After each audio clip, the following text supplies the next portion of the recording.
중에서 이명박 대통령 헌정 방송 김어준의 나는 꼼수다.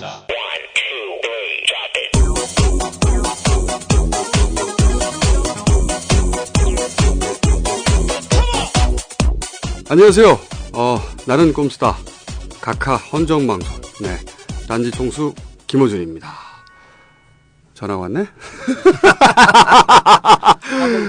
네. 광고 듣고 저희가, 광고 다 가짜예요. 시작하겠습니다. 쥐루사. 쥐한테 참 좋은데. 그걸 먹고 죽으면 국민이 정말 좋은데. 어떻게 표현할 방법이 없네. 여러분 피곤하시죠? 저 차두리가 노래 한 곡 틀어드릴게요. 지 때문이야, 지 때문이야. 피곤해, 지 때문이야. 피곤해, 지 때문이야. 단 한 번의 적은 양을 먹어도 쥐가 죽게 되며 사용도 아주 간편합니다. 쥐가 잘 먹는 쥐약 지루사. 가까운 농협이나 약국에서 구입하세요. 네, 저희가 1등을 먹었습니다. 또다시 예. 팟캐스트. 예, 컬투를 이겼습니다. 손석희 이긴 것도 감격스러운데 컬투를 이겼어요. 예, 이런 전례가 없습니다. 컬투가 정치 분야인가요? 아닙니다. 통합일입니다. 통합일. 통합일이. 그러니까, 우리나라에서 있는 그 모든 공중파와 그리고 인터넷 방송들, 이 만든 콘텐츠 중에 단일 콘텐츠로 전체 1위다. 네. 이것은 다 각하덕이다. 감사합니다. 각하. 역시 각하에게 헌정했더니 각하가. 그런데 지난번 거 이제 제가 인터넷 아이튠스 다운받아갖고 방송을 봤더니 어떤 사람이 글을 써놨어요. 김어준 총수하고 김용민 교수는 알겠는데 그 한 사람 누군지 모르겠는데 웃음소리 때문에 뭔 얘기인지 하나도 모르겠다. 그 사람 누구냐? 퇴출시켜라. 아저씨 제가 없으면 이 방송이 안 됩니다. 지금 말씀하신 분은 정봉주 전 의원입니다. 17대 국회의원이고 민주당 소속이고 지역구는 노원구 공릉동 월계동을 두고 있습니다. 중간중간에 그걸 밝혀줘야 돼요. 아니 근데 제가 다음 주에 CM을 하나 만들려고 그러는데 CM 내용은 정봉주 의원 홍보 CM입니다. 근데 그거 해도 돼요? 해도 돼요. 상관없습니까? 아니, 그러니까 정봉주 의원 다음에 출마할 거니까 찍어주십시오. 이런 얘기만 안 하면 돼요. 아, 그렇습니까? 그건 사전선거운동이에요. 아니, 근데 어떤 내용으로 하려냐면은. 저 출마할지 안 할지 아무도 모르거든요. BBK 스나이퍼로서 BBK 청문회에 이 사람 없으면 안 된다. 이런 내용의 그 CM은 괜찮습니까? 저는 그런 건 괜찮고요. 네. 이 사람이 대중을 상대로 다음 19대 때 총선에 출마할 예정이니 꼭 여러분들께서 찍어주시기 바랍니다. 네. 라고 얘기하면 선거법 위반이에요. 그런 얘기하면 절대 안 돼요. 그런 얘기 해야 되겠네. 그러면. 그렇지. 아니, 좋았어. 우리가 하자. 나는 못하고 우리 김청수하고 김용민 교수 하면 됩니다. 아니, 우리 한 다음 멱소리를 변조해가지고 앞길을 존나게 막는 거야. 정계 복귀가 불가능하더라고요.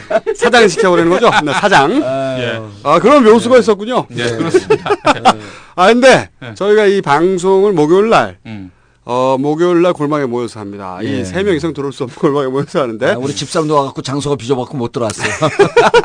언제 한번 저희가 골방 사진 찍어가지고 올릴 텐데. 근데 이 골방에 들어온 직후 속보가 떴다. 네, 그렇습니다. 남북 간 비밀 접촉에 참여했던 북한 국방위원회 정책국 대표가 비밀 접촉에 관한 우리 정부의 해명, 그러니까 우리는 애걸복걸 안 했다. 하지 않았다. 진위가 잘못 전달됐다. 정상회담 자체를 언급하지 않고 사과만 요구했다. 그리고 돈 같은 거 절대 안 줬다. 이렇게 해명했죠. 근데 우리는 그럴 리가 없다. 절대 그럴 리가 없다고 계속 주장했었죠. 우리 그렇습니다. 이명박 대통령 각하께서 감히 그런 일을 지시하거나 혹은 나중에 알았어도 경로하실 분 아닙니까? 네, 그렇죠. 자, 그런데 북측이 이런 남측의 해명을 반박하면서 접촉 당시에 녹음 기록을 공개할 수 우리가 지난주에 얘기했잖아. 우리가 얘기를 했던 거 아니에요.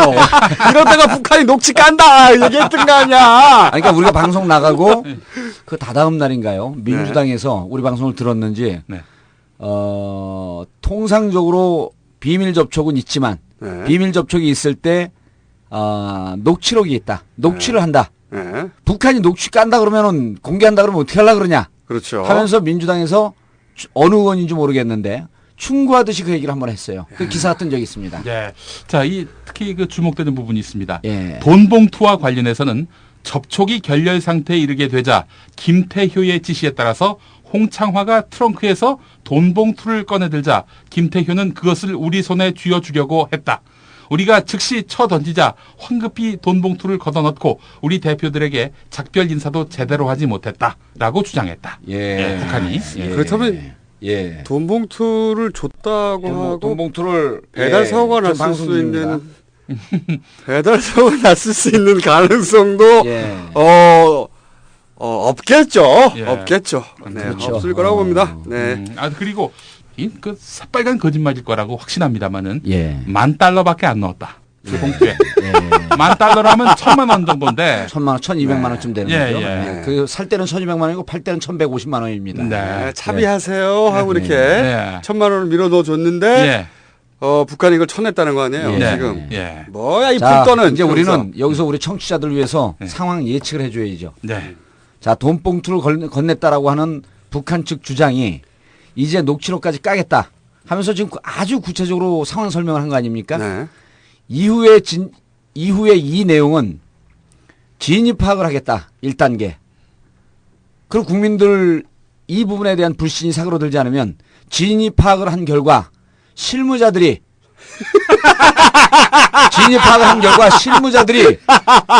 일을 성사시키려고 하는 충성심, 지나친 의혹에 실무자들이 실수했다 하면서 실무자들 꼬랑지 자르듯이 쳐내는 이런 과정이 이제 기다리고 있습니다. 그러면서 각하는 경로하시고. 예. 각하는 내려와서 청와대에서 예. 내려와서 경로하셨다는 기사가 그리고 나왔죠. 그리고 이 실무자들을 자르면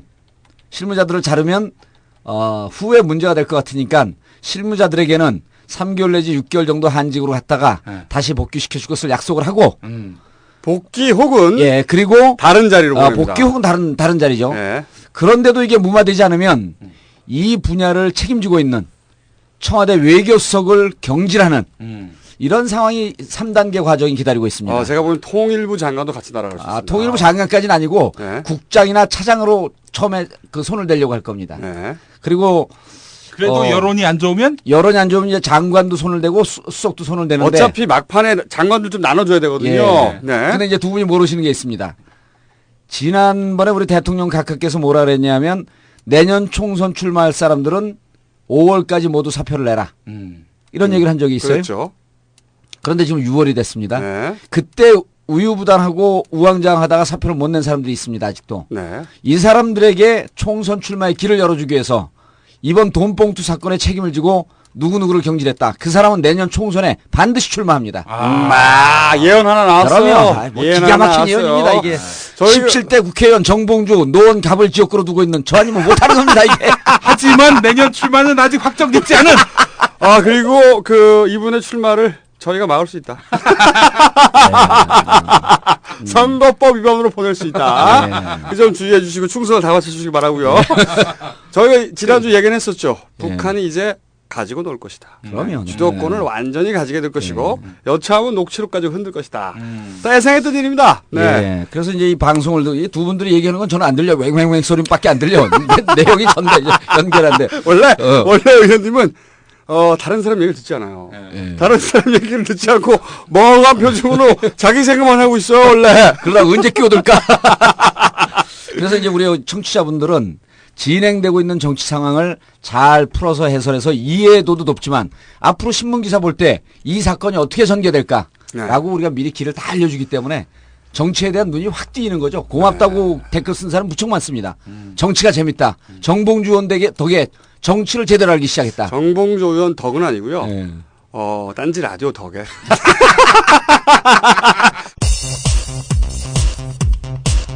국회 사법개혁특별위원회가 대검 중수부 폐지와 관련해서는 폐지하는 것에 합의하고 부산 저축은행 비리를 수사 중인 대검 중수부도 어젯밤 수사를 일시 중단하고 민주당은 만약 국방개혁안이 마음에 들지 않는다고 군인들이 총을 버리고 집에 가겠다고 하면 도대체 이 나라 어떻게 될까요? 김준규 검찰총장은 상륙작전을 시도하는데 갑자기 해병대 사령부를 해체하게 되면은 그 상륙 부대들이 어떻게 되겠습니까? 중수부는 우리 사회에 숨겨진 비리와 부패를 밝혀내고 일반인을 소환한 일도 없고 서민들을 조사한 일도 없습니다. 작은 부패는 처벌하고 커다란 부패는 지나쳐 버려야 될지도 모르는 미래의 상황은 대검찰청 중앙수사부 폐지에 대해서 청와대가 사실상 반대 입장을 밝혔습니다. 전국 단위의 범죄, 대형 사건을 다루는 중수부의 폐지와 관련해서는 보다 신중한 검토가 필요하다는 사실상 검찰의 손을 들어준 셈입니다. 한나라당이 의원총회를 열었는데 폐지는 물 건너간 분위기입니다. 민주당은 청와대 한나라당이 끌려가고 있다고 비판했습니다. 청와대를 위한 한나라당이 아니라 국민을 위한 한나라당으로 되돌아오기를. 자, 오늘은 이 얘기를 좀 해보죠. 아무래도 중수부가 무슨 의미인지. 왜냐하면 그렇죠. 왜 청와대는 중수부를 존치시키라고 하고 정치권에서 날리려고 하고 이게 부산 그 저축은행 사건하고 무슨 관련이 있는지 도대체 각자 계산이 뭔가 요 얘기를 정리를 딱 해줘야 됩니다. 일단 청취자분들께서 중수부 자체를 모르는 분들이 그렇죠. 한 7, 80% 된다고 보고 중수부 기본 정보는 중수부는 일반 검찰이 대빵을 맞는 게 아니고 검찰총장이 직접 지휘한다. 첫 번째. 그리고 검찰총장은 대통령이 임명한다. 두 번째. 그리고 대통령이 검찰의 업무를 모르기 때문에 대통령을 보좌하는 수석. 민정수석. 합창한다. 민정수석이 보통 검찰총장의 한두 기수 위에 전 검찰 출신을 갖다 꽂는다. 이렇게 해서 대통령이 부리는 수사기관이다. 이렇게 이해하시면 됩니다. 대통령이 부릴 것으로 추정되는. 우리 각하께서는 그런 일을 하실 분이 아니죠. 아유, 죄송해요, 각하님. 아유, 죄송해. 그런 분이 아니죠. 오로지 쓰레기 같은 밑에. 태만한. 저희 같은 좆도 아닌 것들이. 각하를 맨날 경록해. 그런 엄청난 말도 안 되는 상상을 하는 거죠. 그런 것이 이제 중수부라고 우리가 추정하고 있는 거죠. 중수부 이상이 이런 겁니다. 그리고 검찰 중수부에 소속되어 있는 검사들은 언제든지 모든 직업으로부터 차출을 받을 수 있고 보니까 문자로 차출을 해요. 초엘리트들. 그리고 검찰은 이제까지 우리가 믿기에 거악과 맞서 싸웠습니다. 아주 훌륭한 집단이죠. 그럼요. 권력으로부터 독립을 해서 중립적 위치에서 거악, 정치권, 재계, 거악과 맞서서 싸웠다는 것이 무슨 준규죠? 검찰총장? 김준규. 김준규 검찰총장의 말이었습니다. 그때 제 기억으로는 그 노무현 대통령 수사할 때 바로 중수부가 한 거죠. 중수부가 한 건데 그때 거악 노무현 대통령이 자주 갔던 삼계탕 집이 있습니다. 삼계탕 거악이죠, 거악. 거악. 삼계탕집이니까 사막이라고 하시죠. 사막. 삼계탕 집도 샅샅이 수사를 했죠. 샅샅이 수사를 해보는 이 거악들. 닭이 나쁜 거지, 닭이. 근데 그 삼계탕집 진짜 맛있어요. 이름을 얘기하시죠, 이름을. 이름은 잘 모르는데. 우리가 사지 않으니까 보좌관이 돈 내니까 이름도 잘 모릅니다. 자, 그러면 이게 이제 그 소위 위상이에요. 검찰에서 엘리트들이 그렇죠. 검찰총장이 직접 대빵하면서 직접 진두지휘하는 그리고 검찰총장은 당연히 민정수석 라인과 사실은 통하고 있고 그렇죠. 그리고 민정수석은 당연히 대통령의 보좌진입니다. 그런 위상을 가진 기구인데 이 기구가 자기들은 없어질 수 없다. 노무현 대통령을 죽음으로 몰고 갔던 것도 대검 중수부에서 수사를 하던 와중이었죠. 했었죠. 수사를 하던 와중이었고, 그런데 이제 대검 자, 우선 그러면 그 얘기를 해주시죠. 정치권에서는 왜 없애려고 하느냐. 여기서부터 제가 묻죠. 그러니까 이제 지금 우리 김총수께서 말씀하셨듯이 대검 중수부라고 하는 것이 검찰 중에 검찰입니다. 그렇죠. 그러니까 절대 권력을 갖고 무소불위의 권력을 갖고 수사를 못하는 게 없습니다. 대통령 빼고. 그렇죠. 이제 권력 후반기에 가면 자칫 잘못하면 대통령도 수사할 수 있는. 그런 기구인데 이것이 이제까지 노무현 대통령 때 임기 때를 빼고는 임명권자가 대통령이고 검찰총장이. 그리고 검찰총장의 직할 부대이다 보니 권력으로부터 독립된다라고 하는 것이 사실상 불가능하다. 그렇죠. 그리고 그때까지. 검찰의 권력이 이쪽으로 집중되어 있기 때문에 여기서 중립적이지 않고 어느 한쪽에 어느 정치적 특정 정치 세력에 붙어서 만약 수사를 그쪽에 유리하게 한다고 한다면 네. 실질적으로 정치적 사건이라든지 네. 이 권력에 유리한 쪽으로 수사를 할 위험성이 높다. 네. 그래서 이 중수부의 권력을 각 지검의 특수부로 분할을 시키자. 그런 권력이 집중되면 절대 권력은 절대 부패하니 이것을 좀 분화시키자. 네. 라고 하는 겁니다. 그리고 이 분화시키는 기본 정신이 검찰 개혁의 핵심적 사안이다. 그런데 여기서 사람들이 아니 야당이 그런 주장하는 것은 예. 이해가 가는데 예. 어떻게 한나라당의 여당도 검찰에 대해서 예. 검찰 힘의 핵심을 같은 편 아니야? 이렇게 생각이 드는데 게다가 주성영 의원이 예. 주성영 의원이 검찰 출신인 예. 이 해체를 주장하느냐? 요거는 이제 정치인이 아닌 제가 보는 관점에서 그렇죠. 말이죠. 네. 제가 보는 관점에서 말이죠. 이 정치인이 유일하게 두려워하는 것이 검찰입니다. 검찰이 유일하게 두려워하는 것이 정치인이죠. 예. 서로 앙숙이에요. 앙숙이죠. 앙숙이에요. 그런데 이제 근데 그 중에서 한 명 정도만 예외입니다. 저는 검찰을 존경합니다. 그 검찰을 두려워하고 존경하고 사랑하고. 근데 의원님은 그 BBK 관련한 수사를 어디 대검에서 받으셨습니까? 저는 특수수사부에서 받았겠죠. 중앙지검 특수부. 예. 예, 공안부에서 수사를 하다가 기소할 건이 안 되니까 특수부에서 가져갔어요. 공안 선거법은 공안부에서 하거든요. 예. 공안부에서 하다가 어느 날 갑자기 특수부로 넘어갔어요. 나중에 들어보니까 뒷얘기가 공안부에서는 이것이 기소할 건이 안 된다. 그럼 특수부 이게 뒷얘기입니다. 그래서 입증되지 않은 얘기이기 때문에 허위사실 유포로 걸려면 그냥 추정하는 겁니다. 우리가 소설 써보는 거고. 그래서 공안부에서 이틀인가 조사를 받다가 특수부로 넘어갔어요. 그 BBK 사건은. 그 BBK 사건 때 이제 검찰에서 나중에 나온 그 뒷담화가 정봉주 의원이 한 4일 정도를 강도 높게 하루에 15시간 이상씩 조사를 받는데 하나도 기가 죽지 않더라. 그런 모습을 보니까 대인으로서의 풍모를 느꼈다. 검찰이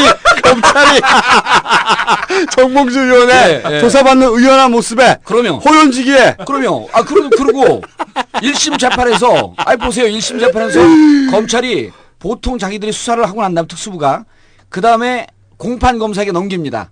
그런데 저를 조사했던 검사들이 직접 나왔어요. 재판하는데 제가 무서우니까 거기서 이제 논쟁을 해야 될 거 아니에요. 근데 선고를 얼마나 했냐면 그 사람들이 구형이죠. 구형을 징역 2년을 때렸습니다. 네. 징역 2년.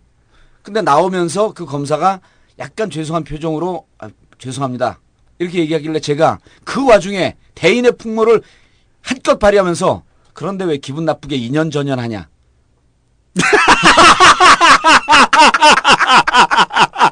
2년 줬다고? 예, 2년 구형을 했는데. 그때 생각해낸 농담이 겨우 2년 전이냐? 예, 2년 전이야. 근데 그 검사분이 못 알아들어요. 근데 옆에 있던 기자들이 나중에 술집에서 다른 의원들에게 정봉주 의원이 그 감옥을 갈 수도 있는 상황에서 농담을 하는 걸 보고 진정한 대권 주자로서 말도 안 되는 소리를 했죠. 아유, 제가 이분을 10년 가까이 알았는데 틈을 주면 안 돼요. 틈만 나면 자기 자랑하기 때문에 처음에 앞에서 들으면 뭔가 못 듣던 얘기 뒷얘기를 하나 싶어요. 그러나 깔때기와 같이 모든 이야기를 자기 자랑으로 다 모입니다.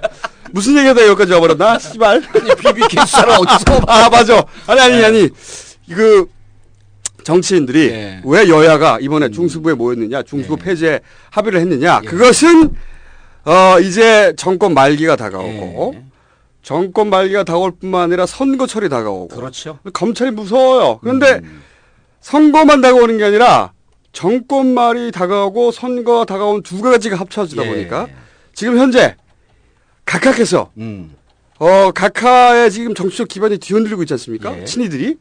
근데 다음 총선에 니들 나오려면 입 다물고 있어. 맞습니다. 입 다물고 있어라. 내가 부산 싹 조사해서 걸림도 다 죽여버린다. 라고 하는 각하의 그 계산을 여당에서도 읽었죠. 당연히 읽었고 나 죽게 생겼구나. 아니 각하야 이제 임기가 끝나는 거지만 이렇게 해가지고 내가 이번에 19대에 못 나가면 나만 줬다는 거 아니야. 그렇죠. 그러니까 빨리 중세법 없애버려야지. 이래서 여야가 합의가 됐고. 그렇죠. 그리고 각하와 검찰도 또 사실은 중수부는 중수부 나름대로 검찰은 언제나 검찰 편이잖아요. 검찰은 영원히 검찰 편입니다. 검찰을 권력의 수하라고 생각하시는 분들이 많은데 수하는 수하요.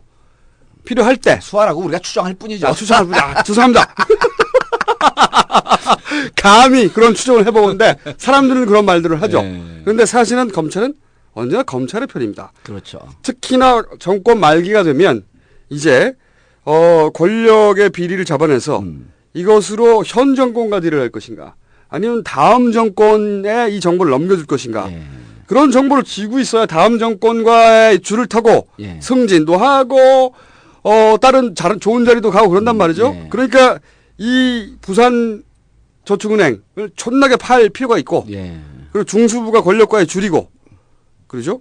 그리고 청와대에서도 이제 중수부를 움직여서 데리고 지금 그 국회 소위 한나라당을 압박하고 야당을 싹 죽이고 할 필요가 있습니다. 그렇죠. 이해가 딱 맞아 떨어진 거죠 지금. 그래서 이제 그 대검 중수부 폐지 얘기가 집권 초중반쯤에 살짝 한번 나왔다가 최근에 가속을 붙이기 시작을 합니다.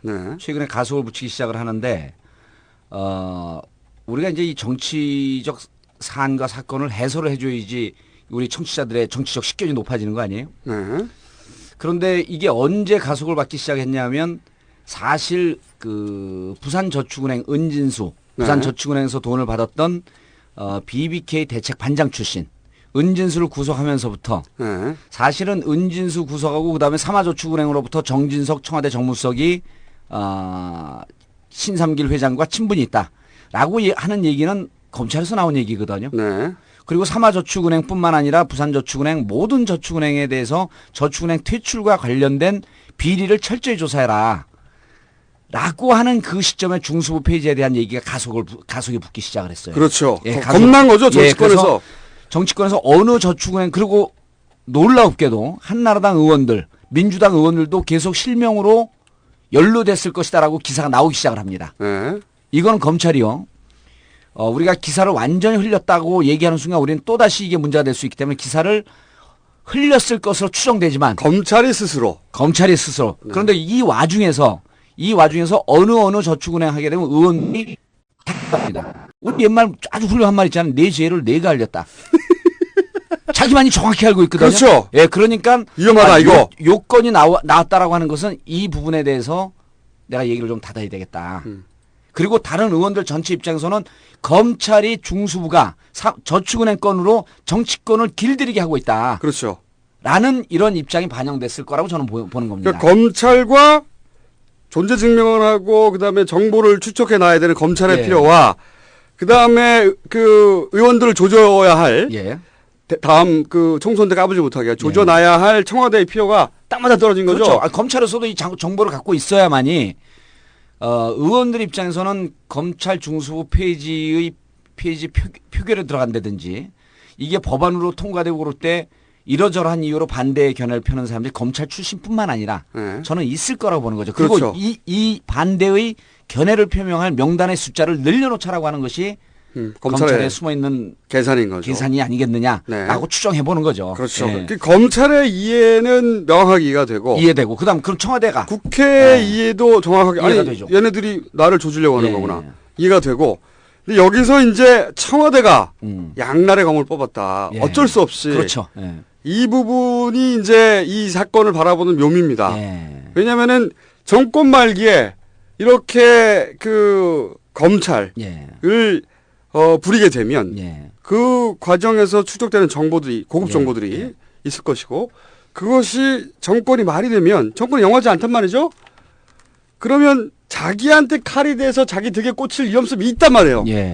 그럼에도 불구하고 이 중수부를 움직일 수밖에 없는. 그런 딜레마에 빠져 있는 거죠, 지금 청와대가. 청와대는 공식적으로 검찰 중수부, 대검 중수부 폐지에 대해서 신중해야 한다라고 하면서 사실은 공식적 반대 입장을 표명을 했죠. 네. 그 반대 입장을 표명하자 김진표 민주당 원내대표가 자칫 자신들에게 독이 될 수도 있는데 왜 중수부 폐지에 반대하느냐 네. 라고 하는 의미는 이명박 대통령 각하의 정권이 끝나고 난 다음에 만약에 혹시 비리가 있다고 한다면 네. 그럴 일은 없지만 절대 그럴 일은 없지만 혹시 비리가 있다고 한다면 중수부가 퇴임한 권력을 손을 대고 그리고 당신들도 심하게 다칠 건데 그러니까 노무현 대통령한테 자기들이 했던 그대로 그대로보다도 이제 뭐 좀 비리가 더 많으면 좀 더 강도 높게 하겠지만 어쨌든 중수부가 그렇게 현 대통령 각하는 비리는 없을 것 같잖아요. 물론 절대 없으실 분이죠. 네. 그분은 아우 상상할 수 씨발 절대 그럴 분이 아닙니다. 절대 그럴 분이 아니죠. 네. 그런데 만약에 비리가 있다고 한다면 네. 또 더 많다고 한다면 네. 대검 중수부의 칼이 바로 직접적으로 자신들의 심장을 꽂을 건데 그러니까 왜 말이에요. 중수부 폐지를 반대하느냐라는 입장을 얘기했단 말이에요. 이제 그렇죠. 청취자분들 충분히 이해했을 거고 네. 청와대 입장은 이렇게 이해가 됩니다. 공식적으로는 대검 중수부 폐지를 반대했고 네. 이거는 대검에게 아주 우호적인 시그널을 보낸 거예요. 그렇죠. 나 니네 편이다. 알아라. 당신들 조직을 지켜줄 거야. 그렇죠. 대검 중수부 의미 있어. 그리고 나는 분명히 당신들 편이라고 하는 입장을 보여줬어. 네. 이제는 나와 우호적인 관계를 레임덕이라고 하는 거 신경 쓰지 말고 끝까지 가자.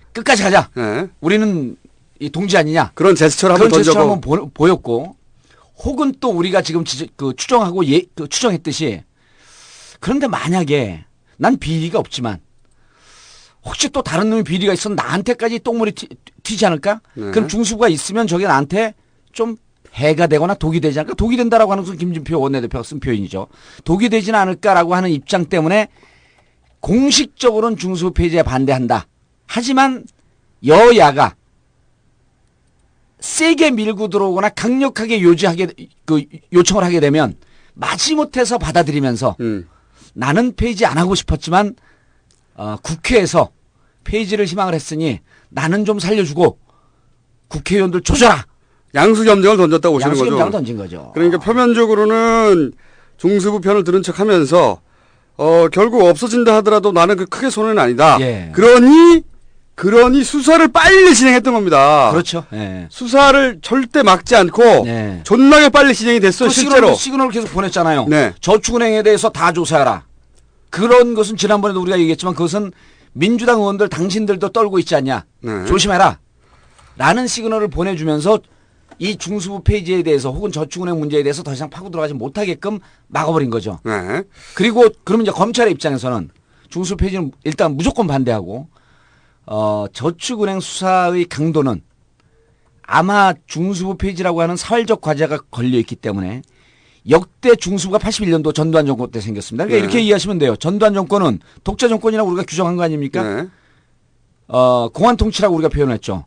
중수부를 81년도에 만들었습니다. 도대체 왜 만들었을까? 하면 금방 이해가 되는 거예요. 민주정권이 만들었다고 하면은 저 의미가 있지만 독재 정권이 만들었습니다.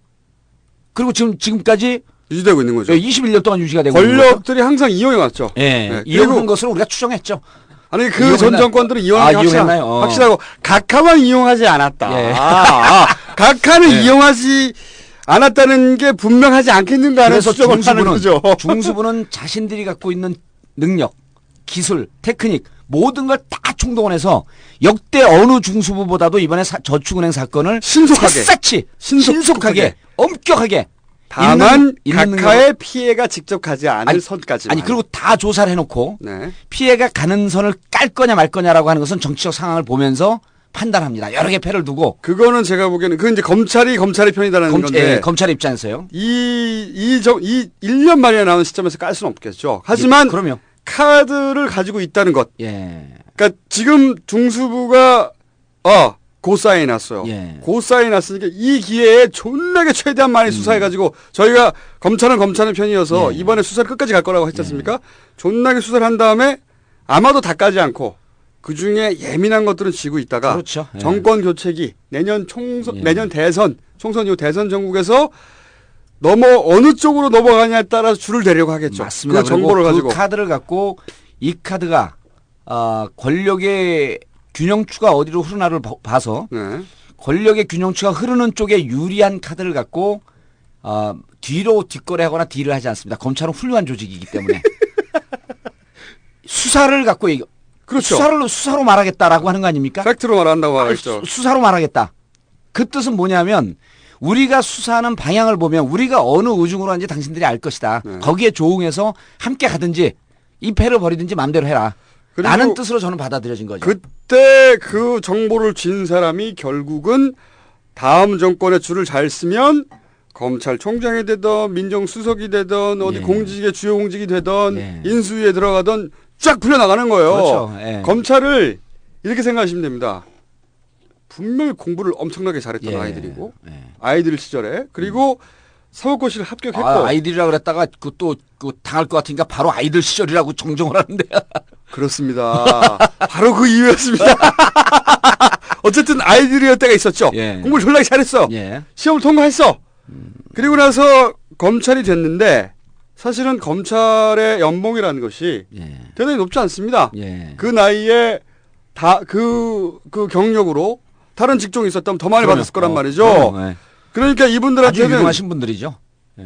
이분들한테는 자부심도 있지만 억울함도 있어요. 보상 심리가 있는 거죠. 그렇죠. 나 15년, 20년 동안 국가와 민족을 위해서 거학과 맞서서 나 그동안 엄청 가난하게 살았거든. 너희들 그럴 때 나쁜 일 하면서 떵떵거리면서 살았지. 그렇죠. 이런 심리가 있는 거예요. 그런 보상 심리가 분명히 있어. 그런데 진로라는 게 검찰 출신이 사실은 변호사 개업인데 변호사 개업이 예전만 못해요. 요즘은. 그러면 남는 게 뭐냐면 공직으로 가는 겁니다. 이 공직으로 가야 되는데 공직으로 가려면 당연히 정치권과 핫 라인이 형성돼야 되는데 그 핫 라인이 중수부라는 겁니다. 중수부에 들어가면 권력의 핵심과 가장 가까이 가갈 수 있다. 중수부의 수사를 통해서 권력에게 얘기할 수 있고 중수부의 수사를 통해서 정치권에게 경고를 줄 수 있고 존재 증명을 하면서 그렇죠. 미래의 진로를 닦아놓는 그런 중요한 루트이기 때문에 이걸 없으면 안 되는 거예요. 검찰 입장에서 중수부만이 수사할 수 있는 범죄는 없어 세상에. 그렇죠. 그런 건 없어. 합니다. 공안부에서 다 해요. 그런데 없앨 수 없다는 것은 그런 여러 가지 복합적인 이것이 자기들의 힘을 과시할 수 있는. 그리고 이제 쭉 이제 우리 김총수님의 얘기를 들어보면 검찰에 대해서 좀 부정적인 그 발언들을 많이 하시는데 저는 대단히 긍정적입니다. 자, 의원님, 제가 궁금한 게 있는데 얼마 전에 그 이명박 대통령 각하께서 박근혜 차기 대통령으로 이제 이제 굉장히 근접해 있는 가능성이 근접해 있는 박근혜 전 대표와 만났단 말이죠. 굉장히 화해 무드예요. 그 예상과는 다르게. 근데 박지만 씨가 저축은행과 상당히 뭔가 의혹이 있다. 이런 얘기들이 나오고 있는 상황인데 그래서 시중에서는 이건 터무니없는 헛소문이겠지만은 빅딜설이 있더라고요. 빅딜설. 빅딜설도 있고요. 그리고 중수부 페이지에 친박계 의원들이 좀 더 적극적이다라고 하는 그런 또 설도 있고요. 그래서 그 여러 가지 이제 내용들이 있는데 박지만 건이 터지지 않았습니까? 박지만 건이 터지기 전에 정진석 청와대 정무수석이죠. 저하고 친구입니다. 아 그래요? 네, 저하고 친구예요. 그 액면가는 60이 넘어 보이는데 거의 같이 60년생입니다. 그리고 학교로 따지면 제가 이제 5, 9년으로 다녔기 때문에 거기 신일고등학교 출신이에요. 신일고등학교 출신이 아주 그 좋은 인간성이 좋은 친구입니다. 아버지가 저 50 때 잘 나갔던 정성모 전 국회의원이고요. 또 한국일보 기자 했었고요. 한국일보 기자 했었고요. 근데 실제로 저하고 만나보면 한 20년 저보다 나이가 더 들은 것처럼 보입니다. 그런데 이제 정진석 건이 나왔고 그 다음에 박지만 건이 나왔는데 저는 이거는 실제 사건을 연루되어 있다라고 하는 게 검찰이 아니면 기자가 어떻게 보도를 합니까? 그렇죠. 그 사실은 오로지 검찰만 알 수 있는 거죠. 그러면 그리고 이것이 청와대 심장부까지 자칫 잘못하면 도려낼 수 있는 칼이 그쪽으로 향하고 있다라고 하는 것을 이미 시그널을 보여준 거예요. 그리고 이런 것도 있는 것 같아요. 제가 보기에는 검찰의 필요도 있었던 것 같아. 검찰이 이제 친박 쪽에서 중수부가 소위 그 기획 수사를 한다든가 자기들한테 칼날이 들어온다든가 뭐 이런 두려움들이 있다 보니까 그 친박 쪽에서는 중수를 빨리 없애야 된다. 라고 적극적으로 나서는 사람들이 많으니 니네 그런 식으로 나오면 예. 우리가 기술 들어가가지고 박근혜 후보 그러면 아직 예. 후보 아니지만 예. 전 대표 이렇게 상처 줄 수 있다니네. 조심해라. 전 대표 이런 동생 기술. 박지만 건이 나온 것은 무척 심각한 도덕성에 타격이 될 수 있는 아킬레스 건으로 하나 뜬 거죠. 그러니까 박근혜 대표 전 대표를 보게 되면 한마디 정치 아닙니까? 여러 말을 하지 않아서 실수를 덜 하면서 사실상 별로 결함이 없는. 여기서 잠깐 예. 성대모사를 예. 한번 해보겠습니다. 예. 지금 대전은 어떻게 됐습니까? 남자가 한 것 치고는 예. 예. 나쁘진 않았는데 다시는 하지 마요. 이제 박근혜 대표는 박근혜 대표는 말을 줄이고 한 줄씩만 얘기하는 한 줄 정치란 말이에요. 한마디 정치. 그게 결함이 별로 없어요. 저는 말을 많이 해서 결함을 찾아보기가 힘이 들어. 이게 어디가 진짜고 어디가 거짓인지. 그런데 박지만을 딱 건든 것은 실질적으로 연루가 되어 있을 개연성이 이미 보도가 되면요. 이게 여론 재판이라 그러지 않습니까? 국민들은 보도만 되는 것만으로도 박지만이 연루되어 있다라고 이렇게 믿게 돼요. 그렇죠. 보통은. 예, 국민들은 아주 디테일을 모릅니다. 그런데 또 거기서 우리 박근혜 전 대표가 실수했잖아요. 본인이 아니라고 그러니 끝난 거 아니냐. 그럼 우리가 절도범이 들어갔고 살인범이 들어갔고 나 살인 안 했습니다. 그럼 본인이 아니라고 했으니 수사를 종결하겠다. 이런 얘기랑 똑같은 거거든요. 그 사례는 좀 너무 좀 아니하고 예. 이명박이 BBK가 아니라고 하면 아닌 거 아니냐. 그렇죠. 그때 그런 얘기가 나왔었죠. 예, 내가 아니라 그러는데 왜 자꾸 내 거라 그러냐. 예. 그럼 날 주지. 아유. 근데 이제 이런 생각을 했을 것 같아요. 박근혜 전 대표 입장에서는 이게 도대체 어느 선에서 온 것일까? 예. 검찰이 소위 중수부를 지키기 위한 카드로 내세운 거냐? 예. 아니면 각하께서 예. 혹여라도 예. 사실은 미팅을 해놓고 예. 뒤로는 이렇게 친박 쪽한테 견제 기술이 들어간 거냐? 둘 중에 하나 의심했겠죠. 저는 후자라고 그러지 생각하고 싶진 않지만 예. 그러지 않습니다. 왜냐하면 정치권은 늘 전략과 전략이 부딪히기 때문에 둘 다 걸어놓은 겁니다. 둘 다 걸어놓은 거니까 어느 쪽으로 치우치지 않고 양쪽으로 카드를 동시에 던져놓고 유리한 쪽에 나오는 카드를 중심으로 상황을 풀어나가는 거죠. 그러니까 실질적으로 박근혜 전 대표를 걸면서 상황을 보면서 이 카드를 풀어나가는 겁니다. 자, 그러면은 전망을 한번 해보죠. 예. 전망을 각자.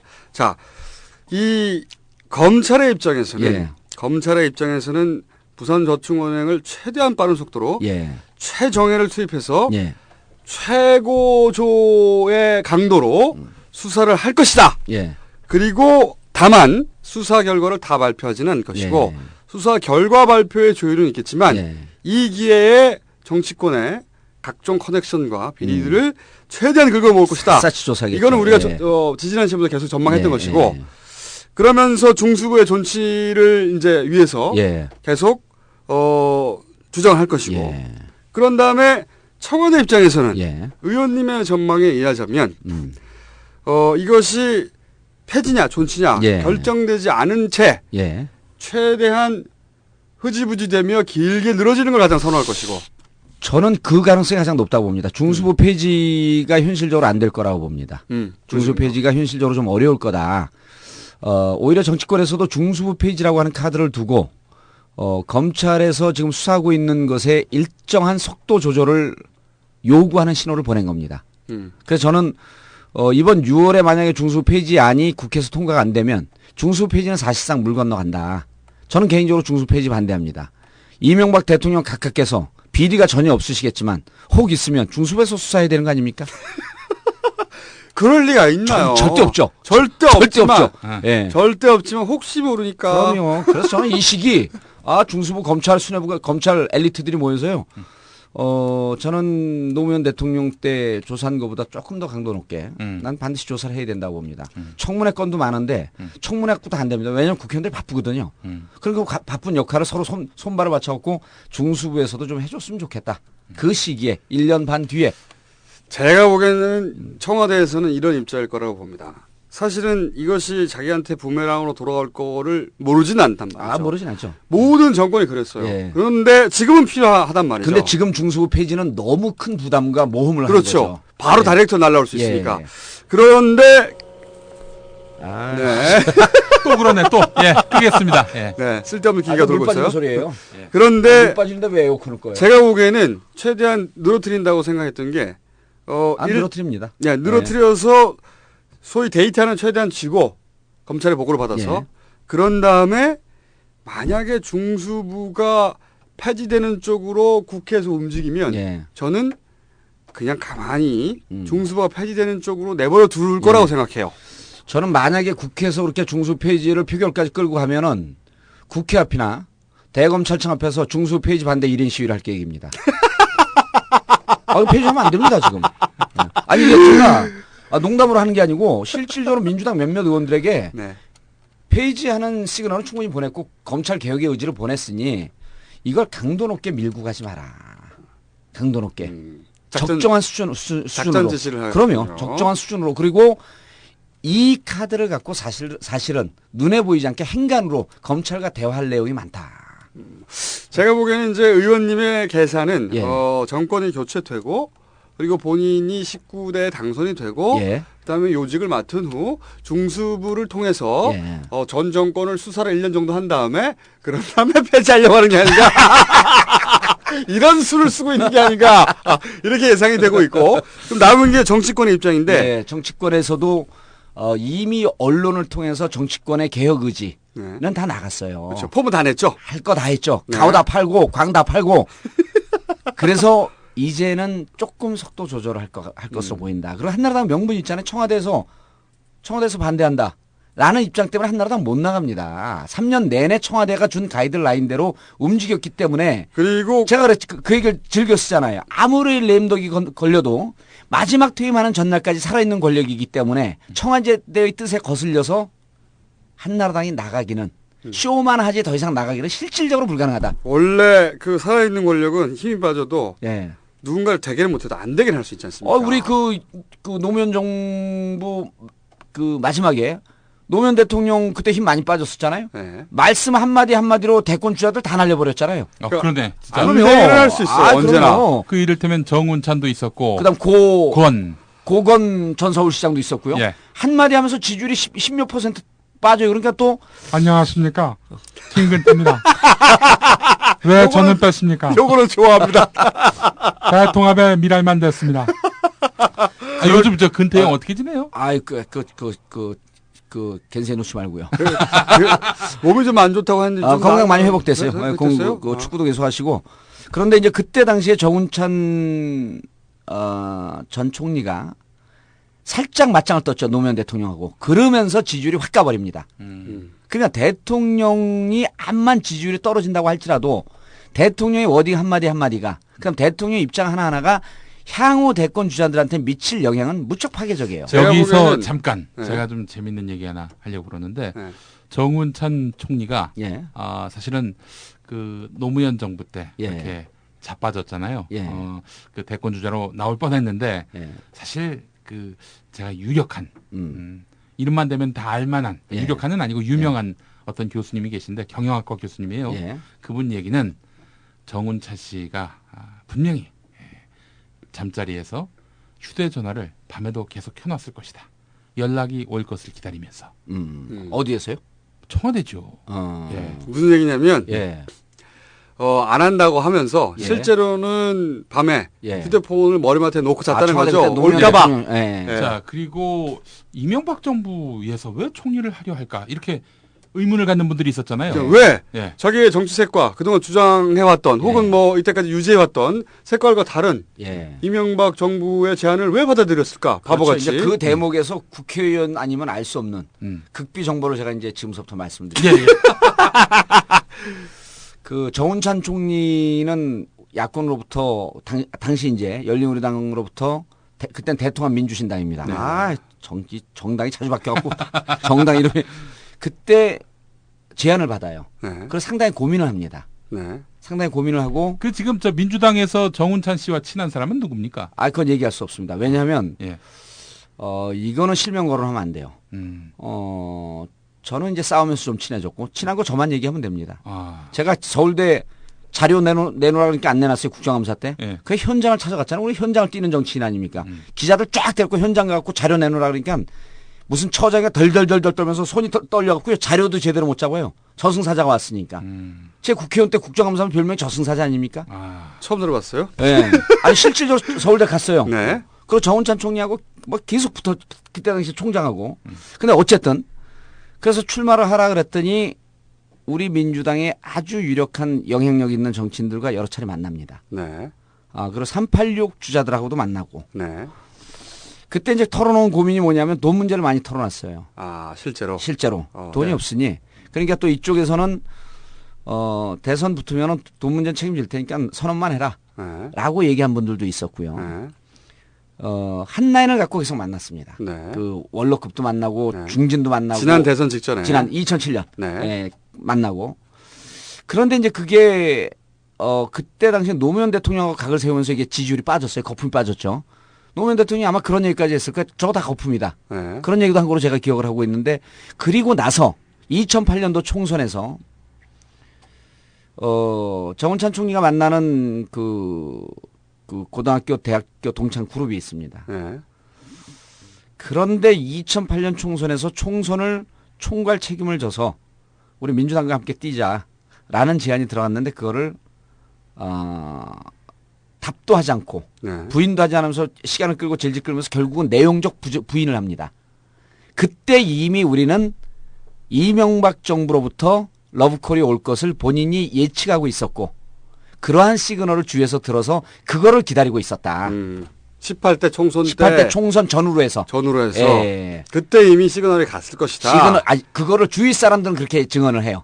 주위 사람들은 정운찬 전 총리하고 아주 가까운 주위 사람들은 그쪽으로 지금 가려고 그런 것 같다. 그래서 이쪽 제안을 민주당 쪽의 제안을 받지 않는다. 라고 하는 얘기해서 저희는 총리를 갔을 때 정권 초에 이미 그럼요. 정권 그래서 이제 우리 당에 아주 말 잘하는 재밌는 의원이 그런 말씀을 한번 했잖아요. 연애는 민주당하고 그렇죠. 결혼은 한나라당하고 했다. 그때 민주당하고도 깊은 교감이 있었고 총선 전후에서는 또 한나라당하고도 깊은 교감이 있었어요. 그러니까 양쪽 줄을 다 탄 거죠. 제가 보기에는 이런 계산이었을 것 같아요. 국회의원을 한 번 한다는 것은 사실은 이제 정치 경력이 없지 않습니까? 정치를 시작했으면 그 정도라면 대통령 어차피 17대 때 대선 그렇죠. 후보 얘기 나왔으니까 대통령으로 가야 되는데 국회의원 한 번 하고 대통령 될 수 없거든요. 그러니까 단박에 총리하고 그다음에 대선 후보로 바로 나와라. 이 제안이 혹한 거지. 그게 민주당이든 한나라당이든 중요하지 않는 거야. 거기서 씨발 거기서 본색이 나오는 거죠. 근데 저는 갑자기 그 얘기 말씀하시니까 아니 근데 내 대답은 왜 안 들으시나? 왜 정운찬 총리가 이명박 정부에 들어갔는가? 또 다른 얘기가 있어요? 왜? 일요 신문에 나온 내용인데 노무현 정부 때 자기가 발탁이 안 된 거를 굉장히 좀 안타까워하면서 나의 도덕성이 상당히 좀 심각한 문제가 있다. 이것 때문에 내가 못 들어갔으니 이 정권에서는 나를 받아줄 것이다. 이런 생각 때문에. 이런 신문이 나왔습니까? 나왔습니다. 여의도 정가에서는 쫙 퍼졌던 얘기예요. 그러니까 그때 대권 제안을 할 때 아주 가까운 사람들한테는 뭐 그런 얘기도 했다는 설이 있어요. 내가 생각보다 재산이 많다. 그리고 본인이 안고 있었던 여러 가지 문제가 있었던 거 아니에요. 정운찬 얘기하면 또 떠오르는 게 신정아 자수전 아닙니까? 신정아 제가 직접 인터뷰했지 않습니까? 제가 신정아 편 언제 한번 해야 되는데 어쨌든 근데 저도 신정아 씨 생각이 나서 그러는 건데 이 신정아 씨가 사실은 본의 아니게 본인의 의사와 아무 상관없이 역사에 큰 기여를 했어요. 기여를 했죠. 지난번 분당에서 만약에 정운찬 사실은 이 이명박 진영에서 각각 진영에서는 카드가 없으니까 어떻게든 정운찬을 키우려고 했던 거 아닙니까? 그리고 키울 수 있는 마지막 기회가 재보궐선거였는데 재보궐선거 때 밀려고 하는데 바로 신정아 씨 나온 거 아니에요? 신정아. 그렇죠. 신정아 나와가지고 사실은 손학규 대표가 이겼어요. 정운찬 전 총리가 나왔으면 저는 박빙이 어떻게 될지 몰랐다고 봅니다. 근데 손학규 대표가 승리하니까 이 나비 효과와 같이 손학규 대표가 승리하니까 손학규 대표가 주요 주자로 부상하는 순간 손학규 대표는 아니라고 생각하는 분들이 유시민 쪽에 있다가 유시민 대표가 사실은 김해에서 지니까 대안을 찾기 시작해서 대안으로 문재인 이사장이 눈에 띄는 거예요. 예. 그러면서 연쇄적으로 갑자기 문재인 이사장에 대한 시선이 집중되면서 문재인 이사장에 대한 지지율이 갑자기 상승합니다. 예. 이것이 바로 신정화의 공이다. 아, 신정화 공. 헷갈려 죽는 줄 알았네. 신정화. 아니 근데 지가 책을 하필이면 그때 내는 바람에. 아니, 저기 김성수님 쓸데없는 얘기하지 마시고. 제가 좀 정리하면은 네. 정권 교체에 기여합니다. 이 여자가. 일요신문 내용을 제가 찾았는데 정운찬 총리는 이명박 정권이 출범하면서 상대적으로 흠이 있더라도 정부 요직에 발탁된 사람들을 보면서 이번 총리 내정에 응했을 가능성이 있다. 이렇게 한나라당의 한 재선 의원이 말했다는 겁니다. 그럴 가능성이 일요신문에 나왔으니까 무척 높은 거고요. 그리고 일요신문이 뭐 특정 언론을 지칭하면 좀 문제가 있겠지만 정치권 흐름에 대한 기사를요 꽤 잘 쓰는 신문입니다. 정치권 그런 이제 그분들이 조금 더 잘 쓰려면 앞으로 이제 이 나는 꼼수다 여기서 하는 제 발언을 좀 예의주시해 갖고 좀 들어야 됩니다. 이제 그 여의도 뒷담화 얘기를 듣고 기사 쓰기에는 한계가 있어요. 이게 앞으로 예측하고 추정하고 정확한 판단하는 기사들을 좀 써줘야 되는데 이제 정운찬 총리는 그런 얘기도 좀 있었죠. 근데 정운찬 총리 얘기를 이렇게 계속 해도 되나요? 예, 뭐 적당히 정리하시고. 예, 여기서 정리하고 이제 마무리할 시간이 됐습니다. 벌써요? 예. 아니 그래서 중수부 페이지에 대해서는 정리를 하면 지금 상황에서 이미 할 얘기들을 다 했고 서로 진검 교환이 끝났습니다. 네, 지금 이제 욕망의 삼국지가 벌어지고 있는데 진검 교환이 끝났기 때문에 저는 이 상황으로 더 이상 진전하지 않은 상태에서 교착 상태로 쭉 갈 것이다. 그래서 서로 간에 이런 걸 두고 우리가 뭐라 그러냐 유리병 속의 전쟁이라 그러거든요. 서로 전쟁을 하는 척하면서 유리병은 깨지 않는 겁니다. 저는 지금 이게 기가 막히잖아요. 이 정치인한테 이런 예술적 표현이 나오는 거 봤어요? 유리병 속의 전쟁. 크게 와닿지는 않는데. 어쨌든 지금 이해와 힘의 균형이 딱 맞아떨어서 삼국지를 이루고 있는데. 그렇죠. 삼국지인데 누군가 한 사람이 누군가 어느 한 축이 치고 나오면 굉장히 재미있는 일이 벌어지겠죠. 정말 어디로 튈지 모르는. 그렇죠. 그러니까 이런 거에 서로 간에 시그널을 보내는 게 더 이상 나가면 우리 공멸이다. 중수부 페이지 계속 갈 거야? 그럼 한번 까볼까? 이런 게 서로 간에 보이지 않는. 중수부 진짜 없애버린다? 네, 보이지 않는 그러한. 이쪽에서는 정말 깐다니네? 뭐 이런 거. 이걸 이제 또 다른 표현으로 눈빛 전쟁이라 그럽니다. 눈빛으로 전쟁을 하고 있는 거예요. 크게 와닿지 않네요, 계속. 제가 모르긴. 그런데 우리 청취자분들께서 대학 등록금 얘기를 해달라고. 짧게 얘기하고 끝내죠, 그럼. 등록금까지. 등록금은 제가 전공이기 때문에 그렇죠. 다음 주에 본격적으로 등록금 얘기를 하고. 교육위 출신이시거든요. 지금도 교육위원들이 전화가 와요. 이 등록금 문제 어떻게 접근해야 되는지. 맨날 전화 온대. 본인은 백수야. 등록금 문제에 관해서라면. 그건 이제 다음 주에 하고 조금 재밌는 예측을 하나 할게요. 진보신당하고 민주노동당이 통합을 결정하지 않았습니까? 그게 언제 한다는 거죠? 9월인가요? 예. 9월에 통합이 됩니다. 통합이 되고 동시에 국민참여당도 이 통합되는 정당에 함께 갈 가능성이 높습니다. 지금으로서는 그 방법밖에 없죠. 그래서 민주노동당의 세 가지 흐름이 있는데 진보신당과의 통합을 반대하는 격한 흐름이 있는데 그게 소수죠. 그다음 두 번째가 민주당까지 통합하자라고 하는 것도 있는데 그것도 소수입니다. 다수가 진보신당과 통합을 하고 국민참여당까지 통합을 하자. 라고 하는 그런 흐름이 있어요. 그래서 저는 국민참여당까지 통합이 될 것 같고 민주당하고는 선거연대 쪽으로 방향을 틀 가능성이 높습니다. 단일 정당은 불가능합니다. 그러면 그 와중에 이제 내년 총선에서 우리가 이 총선을 지켜보는 게 양당이 어떻게 선거연합을 할 것이냐 라고 하는 것을 주로 보는 사람들은 정치를 잘 못 보는 거고요. 문재인 전 비서실장이 문재인 이사장이 어떠한 카드를 꺼낼 것이냐 어떤 역할을 할 것이냐. 어떤 역할을 할 것이냐. 저는 개인적으로 총선을 출마하지 않았으면 생각하는데. 저도 당연히 출마하지 말아야 된다고 생각합니다. 근데 문재인 실장이 총선에 출마할 가능성이 80~90%입니다. 저는 다르게 생각합니다. 여기서 갈리네요. 평소 비슷한데. 만약에 출마를 하게 되면 양산의 지역위원장인 송인배 위원장에게는 좀 죄송하지만 문 실장님이 살고 계신 데가 양산입니다. 경남 양산. 그리고 부산대 병원이 있었고 노무현 대통령께서 안치되어 있던 곳이죠. 살고 계신 곳이 양산입니다. 그리고 부산 전체 지역을 비교해봐도 양산이 젊은 층이 사는 곳, 배드타운. 그래서 양산에서 출마하는데 박희태 의장이 다시 양산 출마를 하기 위해서 여러 가지 예산도 많이 가져가고 공을 많이 들이고 있죠. 만약 박희태 의장이 출마를 해주면 더더욱 고마운 거고 출마 지역은 양산이 되지 않을까. 근데 왜 출마를 생각하십니까? 출마한다고 보십니까? 제가 그 아이디어를 그 착상을 어디서 했냐면요. 벼랑 안에 짠 하고 나타나는 게 아니지 않냐. 그것은 대선을 준비하기 위해서 친노 세력을 결합하는 것도 있지만 그 전에 검증 과정을 거치겠다라고 하는 그런 의중이 반영됐다고 저는 본 거예요. 저는 그 말을 다르게 이해했습니다.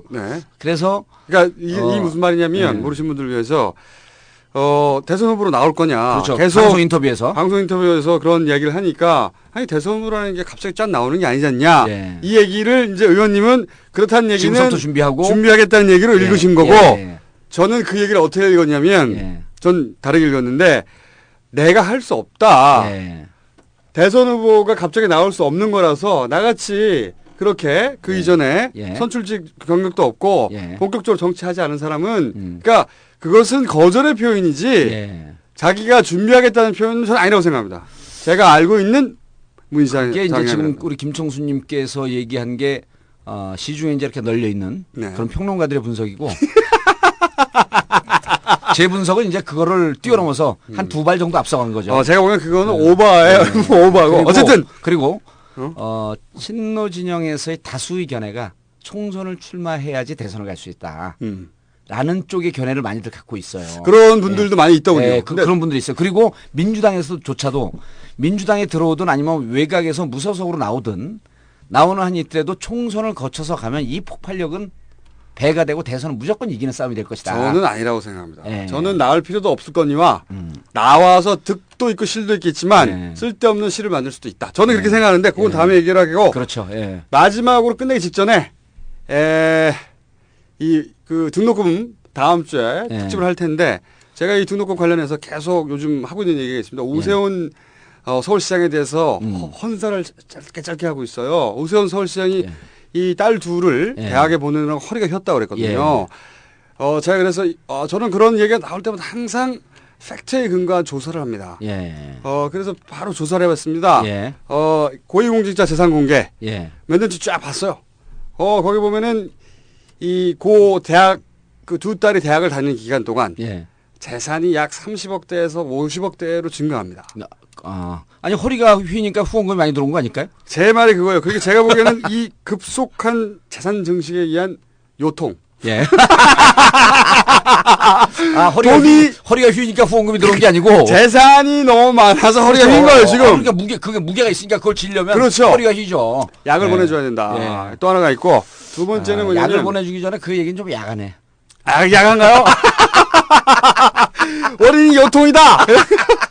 두 번째는 허리가 진짜로 휘려면은 이 등록금이 1년에 1,000만 원을 볼 때 평균 두 딸이면 8년 아니겠습니까? 합치면 그럼 약 1억이라고 치면 이 허리가 휘려면 딸이 50명 정도 있어야 됩니다.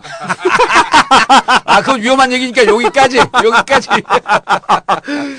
그러면 어쨌든 지금 등록금 문제는 등록금 때문에 부모들의 허리가 휜다라고 하는 것은 정말 약한 발언이고 등록금 문제 때문에 허리가 절단납니다.